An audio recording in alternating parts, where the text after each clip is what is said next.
भगवान को मारने पूतना आई। भगवान ने क्या किया? पूतना का दूध पिया, थोड़ा जहर था जहर पिया, प्राण पीने लग गए। पूतना चिल्लाई, बालक छोड़ दो।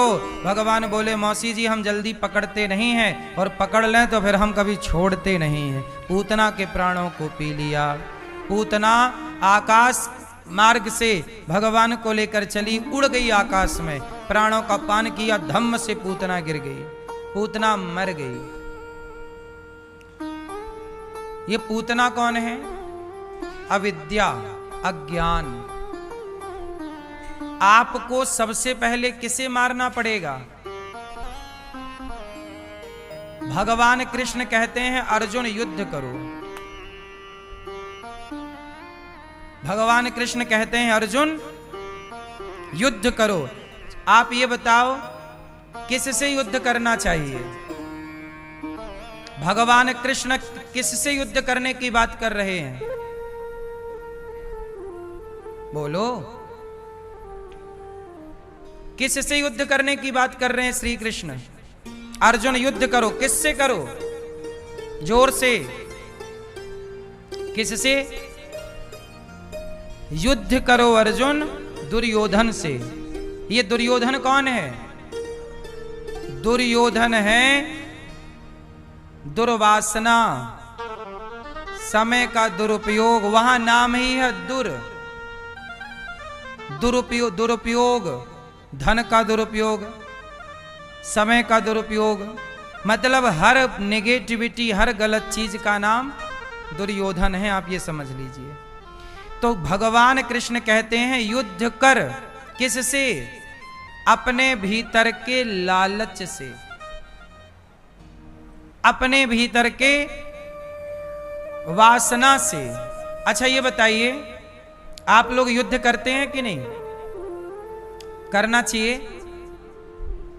आप लोगों का मन, किसी का मन पराई स्त्री में, किसी का मन पराई पुरुष में जा रहा है, तो इसका मतलब आपको अपने मन से युद्ध करना चाहिए कि नहीं? उसे सही करना चाहिए कि नहीं? आपका मन दूसरों के धन में जा रहा है, तो यही तो दुर्योधन है, मन। दूसरों के धन में जो मन जाए वो दुर्योधन। दूसरों के धन पर मन गया ना, तो क्या बन गया? दुर्योधन। आपके भीतर भी तो एक दुर्योधन है, नहीं है? तो आप अपने आप से युद्ध करिए और अपने को जीत करके दिखाइए। हाँ या ना? आप युद्ध करते हैं? अर्जुन उठा गांडीव, कर युद्ध, मार अपने भीतर की बुराइयों को। अच्छा ये बताओ, आपके बाहर ज्यादा दुश्मन है कि भीतर ज्यादा दुश्मन है? कहां? जोर से। बाहर तो दुश्मन बहुत कम है, बाहर के दुश्मनों से तो लड़ा जा सकता है, पर आपका सबसे बड़ा दुश्मन कौन है? बताओ, आपका सबसे बड़ा दुश्मन कौन? आपका सबसे बड़ा दुश्मन कौन? कौन? आपका सबसे बड़ा दुश्मन कौन? बताओ, आपका सबसे बड़ा दुश्मन कौन? कौन? हाँ, हम सबका सबसे बड़ा दुश्मन है मन। मन के हारे हार है, मन के जीते जीत। मन ही मिलावत राम से, मन ही करत फजीत। मन की गति है अटपटी, झटपट लखे न कोय, और मन की जब खटपट मिटे तो झटपट दर्शन होए। पूरा खेल मन का है। इसलिए कहता हूं कि अपने मन को जीतने का प्रयास कीजिए, अपने मन को भगवान में लगाने का प्रयास कीजिए, अपने मन को संतुष्ट कीजिए। जितना ईश्वर ने दिया है वो बहुत है, जो प्राप्त है वो पर्याप्त है। इसमें संतुष्ट हो जाइए, आपका भला होगा।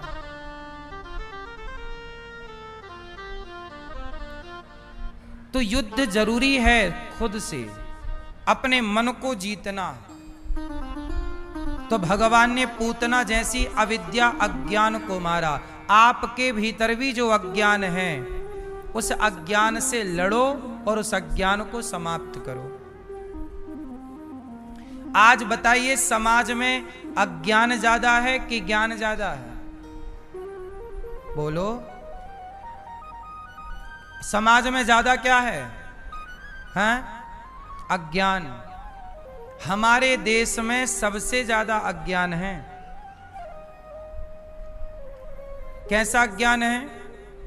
अब देखिए ना, हमारे देश में लोग गुटखा खाते हैं और कहीं भी थूक देते हैं। ये ज्ञान है या अज्ञान है? ज्ञान होता तो भारत माता को गंदा क्यों करते, कहीं भी क्यों थूकते? और ज्ञान होता तो गुटखा ही क्यों खाते? आप गुटखा खा रहे हैं, आपसे पूछा जाए कि आप गुटखा खा रहे हैं, बताइए आपका क्या फायदा है गुटखा खाने से सिवाय नुकसान के? जब आपको पता है कि गुटखा खाने से नुकसान है फिर भी आप खा रहे हैं, तो बताइए आप ज्ञानी हैं या अज्ञानी हैं? आप अपनी मां का अपमान कर रहे हैं, ये ज्ञान है कि अज्ञान है? बोलो। आप किसी बहन बेटी को गलत नजर से देख रहे हैं, ये ज्ञान है कि अज्ञान है? आप सड़क पार करते हो, ना इस तरफ देखते हो ना इस तरफ देखते हो और चल पड़ते हो, और इसी चक्कर में आपका या आपके चक्कर में दूसरे का एक्सीडेंट हो जाता है, ये ज्ञान है या अज्ञान है? हमारे यहाँ गाड़ी चलाते हैं और ट्रैफिक लाल बत्ती जली है, लोग पार कर जाते हैं, रुकते नहीं हैं, उस चक्कर में किसी से एक्सीडेंट हो जाए और जान चली जाए, तो वो ज्ञान से जान गई कि अज्ञान से गई? बोलो। हमारे देश के बड़े बड़े अधिकारी जन पैसा लेके काम करते हैं, जबकि सरकार तनख्वाह दे रही है, फिर भी जनता से पैसा ले रहे हैं, ये अज्ञान है कि ज्ञान है? बोलो। अज्ञान है। हमारे देश में और हमारे आम जनता में ज्ञान कम है, अज्ञान ज्यादा। हर फील्ड में आप देख लो, हमारे यहां लोगों को चलने का ज्ञान नहीं है कि सड़क में कैसे चलें। कहीं बीच सड़क में चलते हैं लोग, ये नहीं कि किनारे से चलें, सड़क पार करने के पहले यहां वहां देख लें, नहीं, पार कर लेंगे। गाड़ी वाला भले ब्रेक लगाए तो लगाए, नहीं तो वो भी जाए तुम भी जाओ। चारों तरफ अज्ञान का घेरा है। लोग जूता चप्पल चुरा रहे हैं, ज्ञानी हैं इसलिए चुरा रहे हैं कि अज्ञानी हैं इसलिए चुरा रहे हैं? बोलो। सच बताओ, इस संसार की कीमती वस्तु क्या है? इस संसार में सबसे कीमती क्या है? सोना, हीरा, मोती या ज्ञान? इस संसार में सबसे कीमती क्या है? बोलो। मैया बताओ, सोना कीमती है या ज्ञान कीमती है? बोलो। ज्ञान है तो सोने का ढेर लग सकता है, और ज्ञान नहीं है तो भागते रहो सोने के पीछे। सही है? चलो बताओ, पारस कौन है? पारस होता है ना, पारस। पारस एक मणि होती है, वो लोहे को छू दे तो लोहा क्या बन जाता है? जोर से। ये पारस मणि क्या है? आज है या नहीं? बोलो जोर से, जोर से। है साहब, आज भी पारस मणि है, आज भी पारस मणि है। कौन है पारस मणि? अरे समाज में कुछ लोग ऐसे होते हैं जिनकी मेहनत से, जिनकी बुद्धि से लोहा भी सोने के भाव बिक जाता है। एक बात बताओ, मर्सिडीज गाड़ी है, BMW है, उसमें सोना लगा है कि लोहा लगा है? जोर से। लोहा, पर सोने के भाव बिक रहा है कि नहीं? उसका लोहा जैगवार है, बड़ी बड़ी, और मैं नाम नहीं जानता। और क्या है बताओ जरा, दो चार हैं? अरे वो तो सस्ती है। सुनो, हाँ डिफेंडर। अब सोचो, इन गाड़ियों में भी लोहा लगा है और मारुति की गाड़ी में भी लोहा लगा है। बोलो हाँ। और सबके लिए लोहा बना रहा है टाटा। वही टाटा का लोहा मर्सिडीज में लगा, वही टाटा का लोहा मारुति में लगा। पर देख रहे हैं? बोलो हाँ। तो वो व्यक्ति जो लोहे को भी सोने के भाव बेच रहा है, वो खुद पारस है या नहीं? व्यक्ति पारस है साहब। आपके समाज में जो अच्छे लोग हैं, जो समाज का उत्थान कर रहे हैं, वो व्यक्ति ही पारस है। आपका पति या आपका बेटा, आप लोग कितने गरीब थे, लेकिन आपने अपनी मेहनत से उस गरीबी से निकलकर आपने अपने लिए सारी सुविधाएं इकट्ठी कर ली। कल तक आप किसी के घर में नौकरी करते थे, आज तुम्हारे घर में 100 लोग नौकरी कर रहे हैं, तो तुम ही तो पारस हो। आप पारस हैं या नहीं? इंसान ही पारस होता है साहब। कोई पारस नाम का कोई पत्थर वत्थर रहा होगा कभी किसी कालखंड में, हम खंडन नहीं करते उसका कि नहीं था, रहा होगा, है, उसका जिक्र तो रहा ही होगा। पर वर्तमान में एक अच्छा कर्मठ व्यक्ति जो कार्य कर रहा है देश के लिए, समाज के लिए, परिवार के लिए, गांव के लिए, अपने मोहल्ले के लिए, अपने क्षेत्र के लिए, राष्ट्र के लिए, बताओ वो क्या है? पारस है या नहीं? जिस व्यक्ति ने अपने परिवार की गरीबी दूर की हो,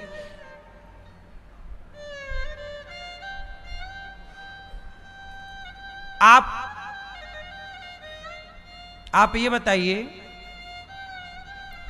कि कोई लड़का है, आप में से ही कोई लड़का है या कोई लड़की है, और आप बहुत गरीब हैं। पता है सरकार ने आपको एक कार्ड बना के दिया है, गरीबी रेखा का कार्ड। एक और कार्ड होता है पिंक कलर का, जो अति गरीबी का होता है। एक होती है हमारे देश में गरीबी, बोलो एक हमारे देश में क्या है? जोर से, गरीबी। और एक और होती है अति गरीबी। सुना कि नहीं आपने? बोलो। सरकार 2 कार्ड बनाती, एक गरीबी रेखा का पीला कार्ड होता था हमारे टाइम पर, एक अति गरीबी का पिंक कलर का कार्ड होता था हमारे। मैं खुद सोसाइटी में गरीबी रेखा, मेरे पास हमारे घर में अति गरीबी का कार्ड था। जब मैं छोटा था तो गांव में सरकार की तरफ से ना मिट्टी का तेल बंटता था। बोलो हाँ। जब लाइट का जमाना नहीं था तो मिट्टी का तेल रात को वो जलाने के लिए दिया। आप समझते ना मिट्टी का तेल, कैरोसिन। पहले गांव गांव में मिलता था ना कैरोसिन, 5 किलो का वो पिकिया लेके जाते थे। सरकार शक्कर दिया करती थी सोसाइटी में, शक्कर लेने में जाया करता था, मिट्टी का तेल लेने। गेहूं मिलता था, चावल मिलता था, 2 रुपया किलो सस्ता। तो हमारा खुद का कार्ड था अति गरीबी का। हमारे गांव में गरीबी का कार्ड था बहुत लोगों का, पर हमारा अति गरीबी का कार्ड था, क्योंकि हम लोग भीख मांगा करते थे गांव में। बचपन में हम भीख मांगते थे, तो अति गरीबी का कार्ड था। लेकिन क्या हुआ, आप में से भी बहुत लोग कभी गरीबी में रहे होंगे, लेकिन आपने मेहनत की और आपने गरीबी से अपने को निकाला और आप श्रेष्ठ होने लग गए। अब आप रोजगार देने वाले बन गए, आपने दूसरों की गरीबियां मिटानी शुरू कर दी। आपकी मेहनत ने दूसरों की गरीबियां मिटानी शुरू कर दी। तो बताइए आप कौन है समाज के लिए? हैं या नहीं? इसलिए सरकार को उन लोगों का सम्मान करना चाहिए जो गरीबी से निकलकर समाज को रोजगार देने वाले बने हैं, उनका सम्मान करना चाहिए। इससे समाज को पॉजिटिव मोटिवेशन मिलेगा। पर सरकार इस फील्ड पे ध्यान नहीं दे पा रही है, जबकि देना चाहिए। हर उस व्यक्ति का सम्मान करना चाहिए जिसने 5 लोगों को, 10 लोगों को, 50 लोगों को रोजगार दे रखा है। बोलो हां, सम्मान नहीं है ना, इसलिए लोग फिर करते नहीं।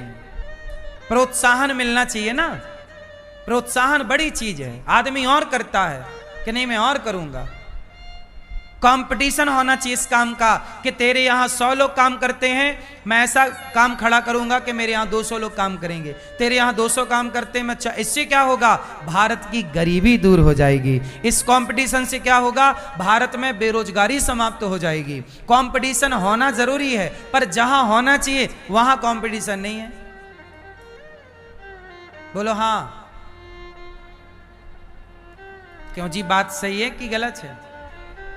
इसलिए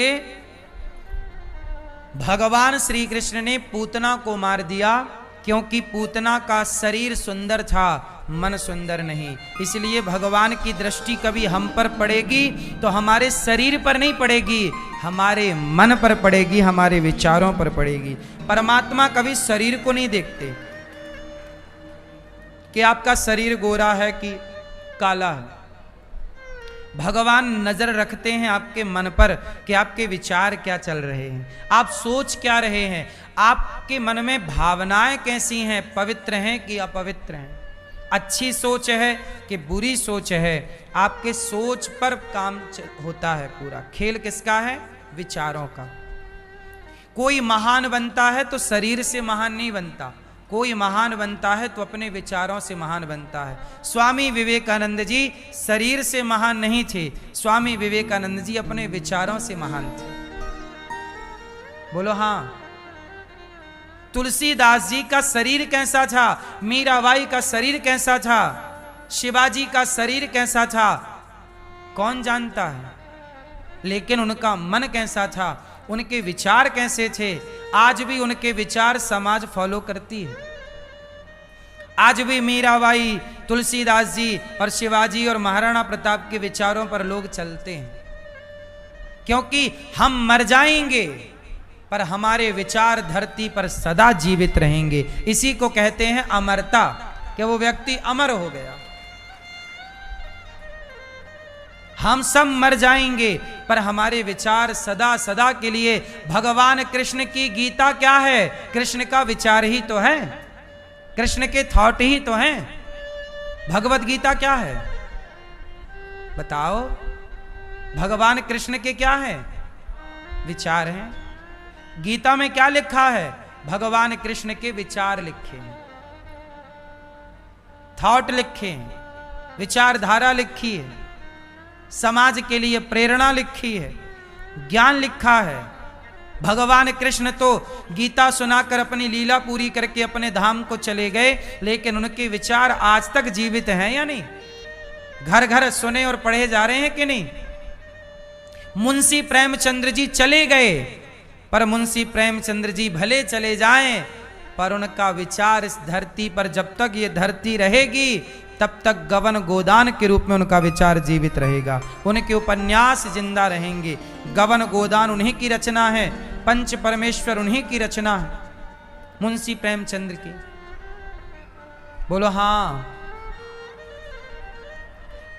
कबीरदास जी चले गए, पर कबीरदास जी के विचार आज भी जिंदा हैं। बड़ा हुआ सो जैसे पेड़, कबीरा सब जग निर्धना, धनवंता नहीं कोय, धनवंता सोई जानिए, जेखे राम नाम धन होए।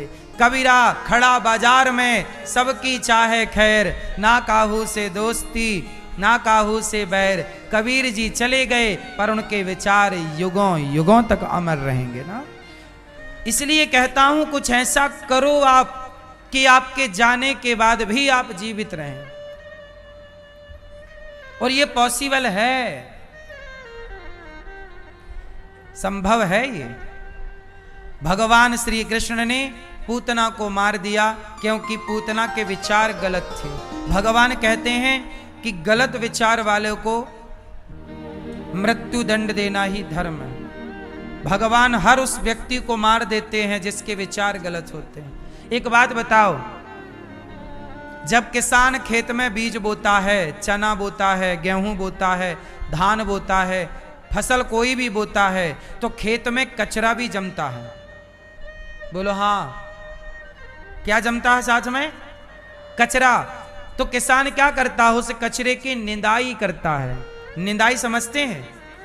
उस कचरे को निकाल, यदि ना निकाले तो कचरा इतना हावी हो जाए कि फसल को समाप्त कर देगा, पेड़ को बढ़ने नहीं देगा, चने के पेड़ को नहीं बढ़ने देगा।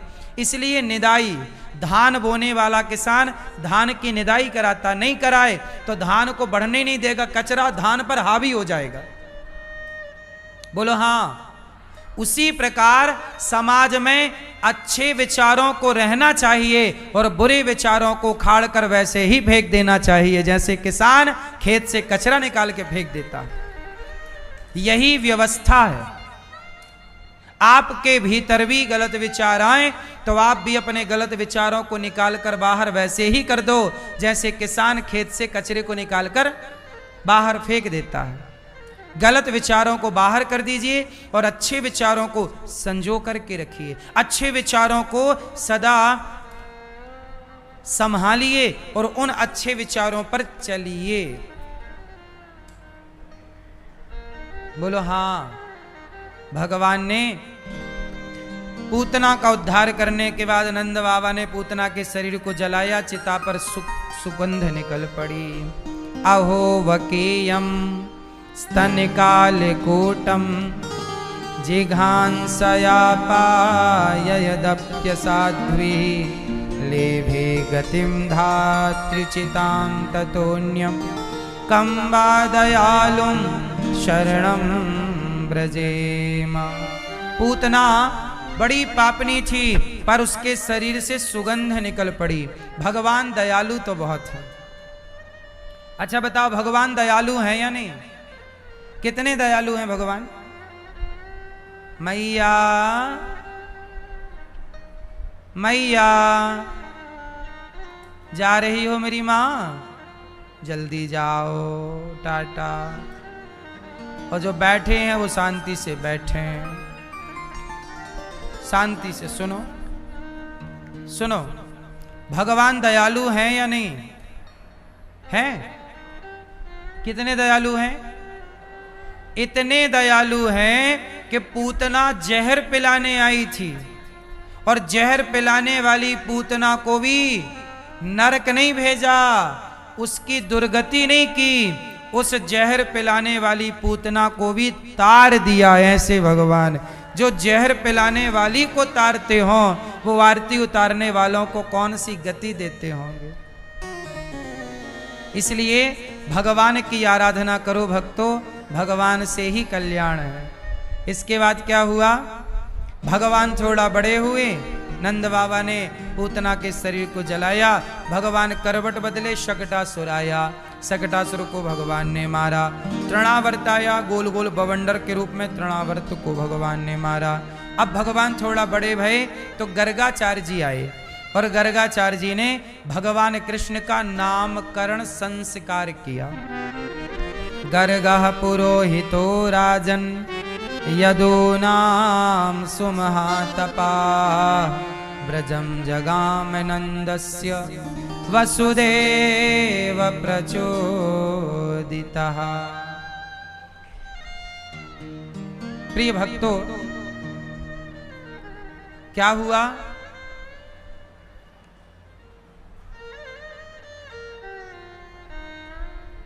भगवान का नामकरण संस्कार गर्गाचार्य जी ने किया। क्या नाम रखा?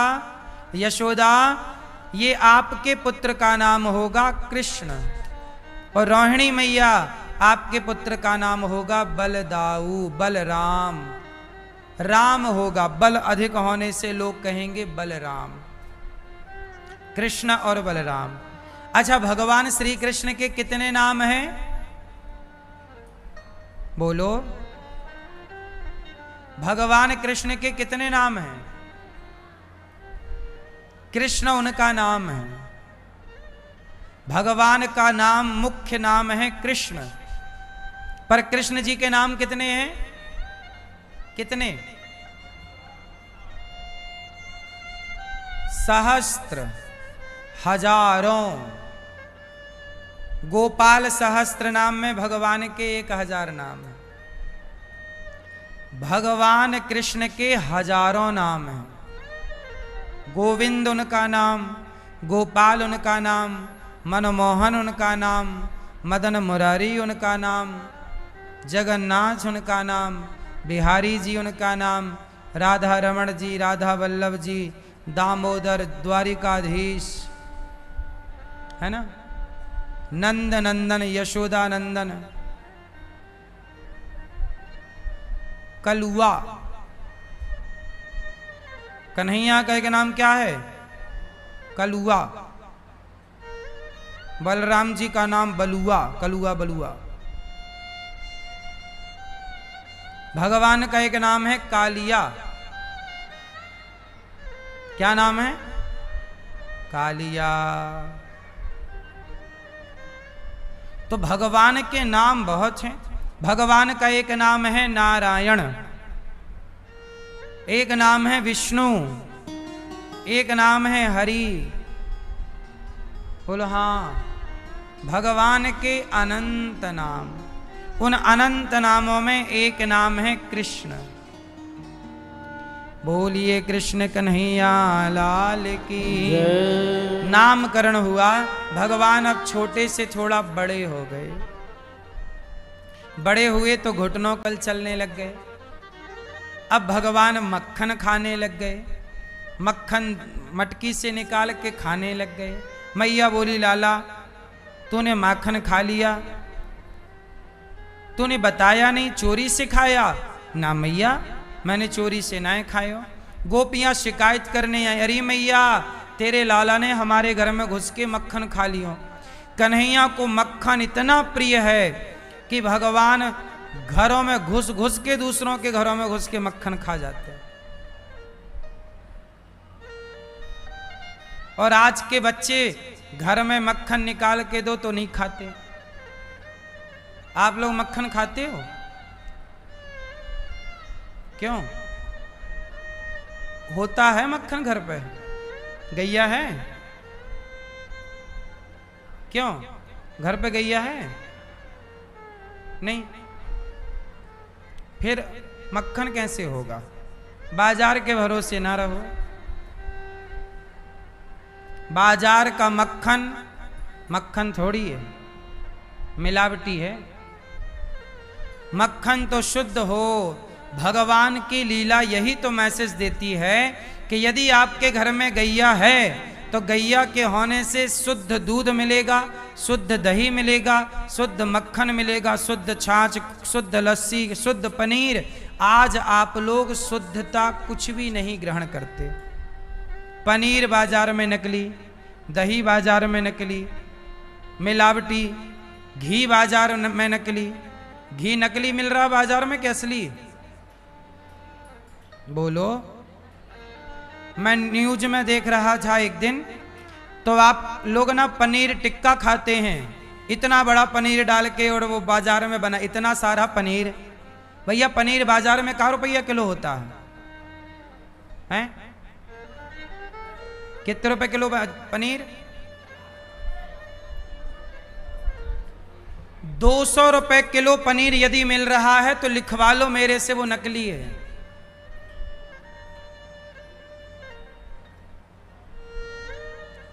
बाजार में देखो, सोना यदि 1 लाख रुपए तोला है और आपको कोई 50,000 रुपए तोला दे रहा है, इसका मतलब कुछ गड़बड़ है। बोलो हाँ।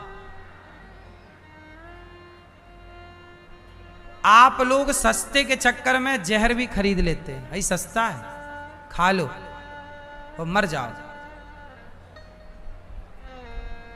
पनीर बनता दूध से है। कितने किलो दूध का 1 किलो पनीर बनेगा, इसकी गणित निकाल लीजिएगा। उसकी लीगल कॉस्ट कम से कम अच्छी खासी है। आपको बाजार में जो पनीर टिक्का मिलता है वो सस्ता पनीर, नकली पनीर है, मिलावटी, और आप खाते हैं। इसलिए आपको हर चौथे दिन महीने में 4 बार डॉक्टर के यहाँ हाजिरी लगानी पड़ती है। जी सर आ गया।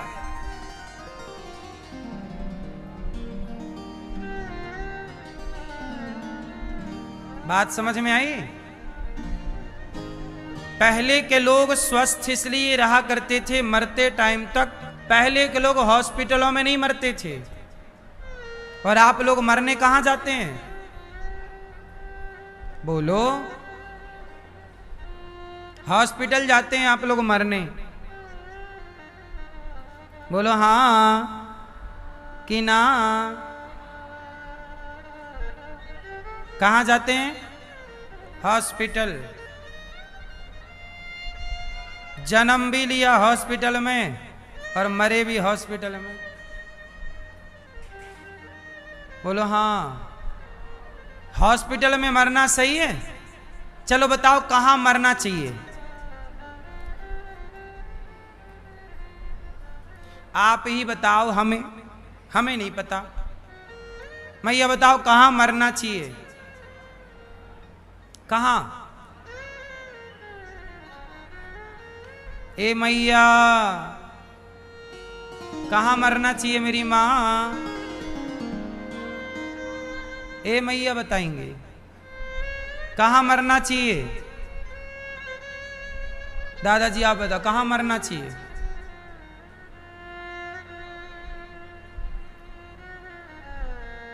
कैसे मरना चाहिए?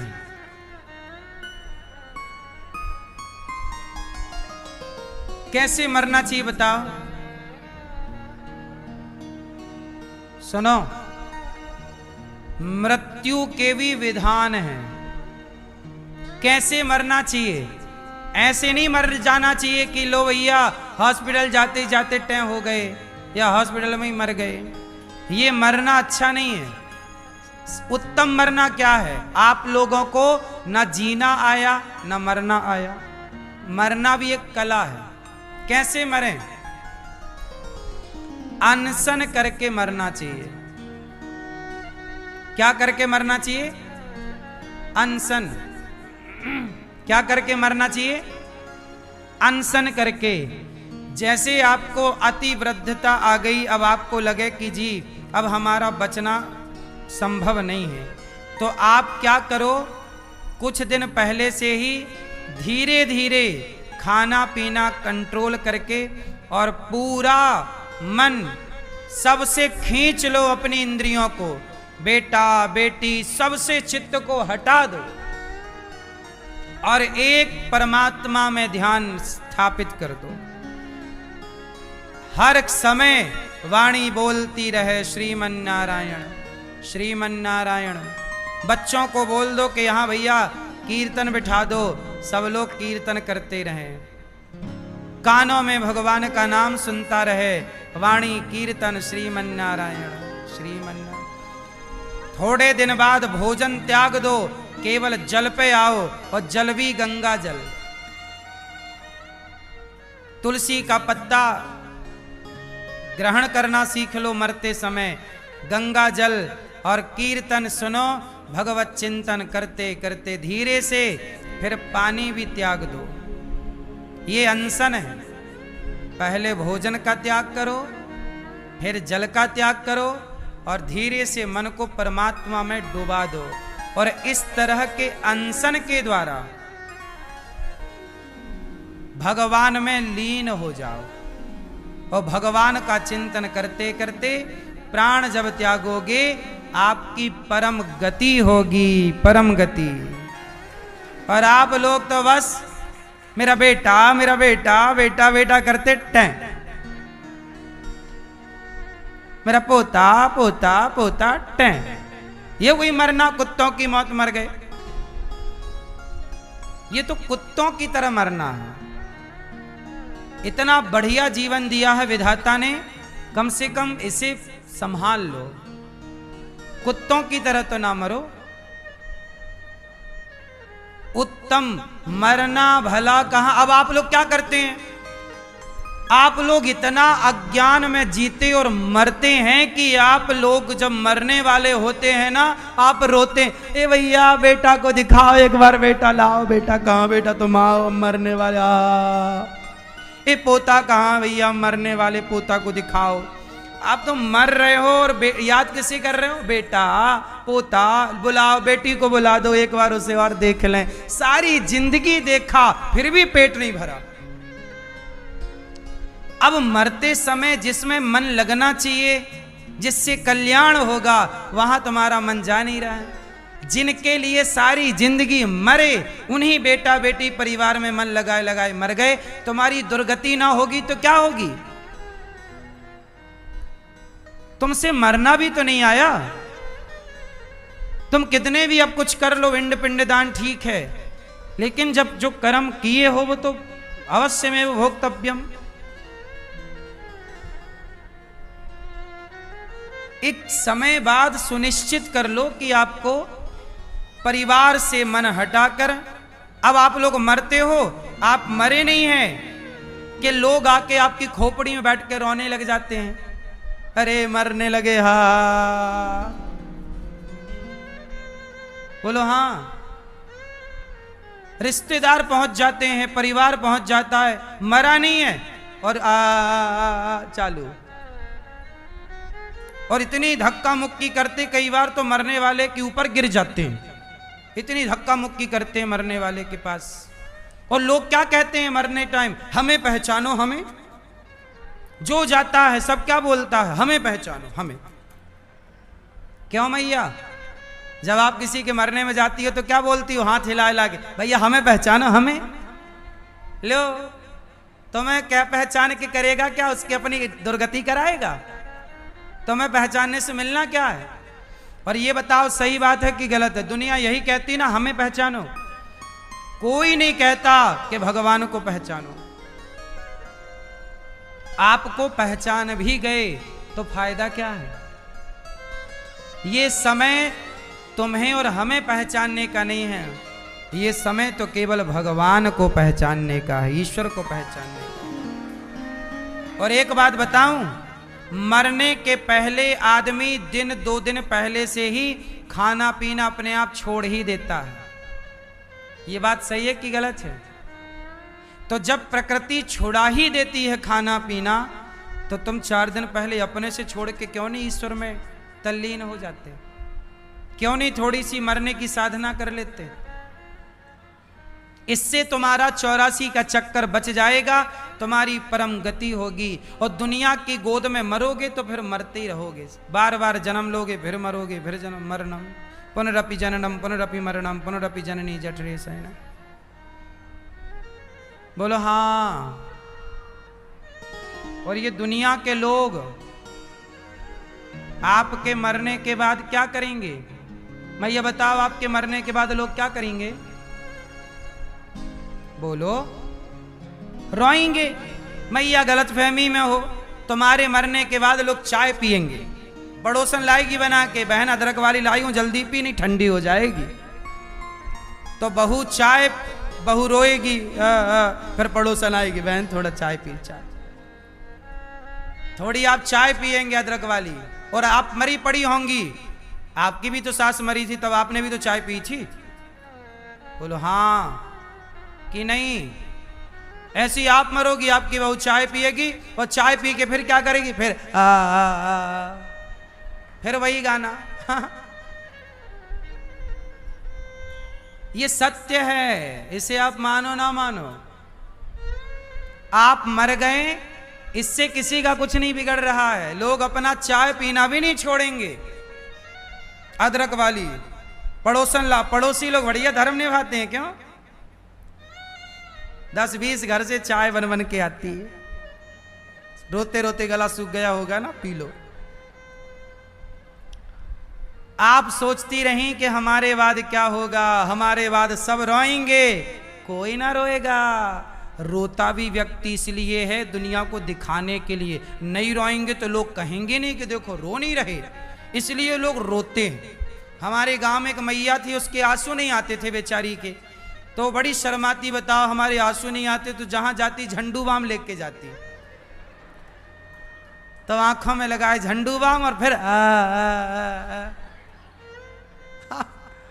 तो वहां रोने वाले कम, झंडू बाम की चारों तरफ गंध फैल जाए, लोग समझ लेते कि लो आ गई। तो दुनिया तो केवल अपने हिसाब से चलती है। क्यों जी, बात सही है। इसलिए भलाई आपकी है, मरना भला है दूर का, जहां ना अपना कोय, पशु पक्षी भोजन करें कोट यज्ञ फल होए। ये बताओ धृतराष्ट्र और गांधारी की मृत्यु कैसे हुई? उत्तर दो, पढ़ा है आप लोगों ने। धृतराष्ट्र गांधारी की मृत्यु कराई गई थी। कैसे? विदुर जी ले गए इनको हिमालय और वहां पर इन लोगों से अनशन कराया। कहा कि अब भगवान का चिंतन करो, बहुत तुमने बेटा बेटी का मोह पाल लिया। ये धृतराष्ट्र के मोह के कारण ही महाभारत हुआ।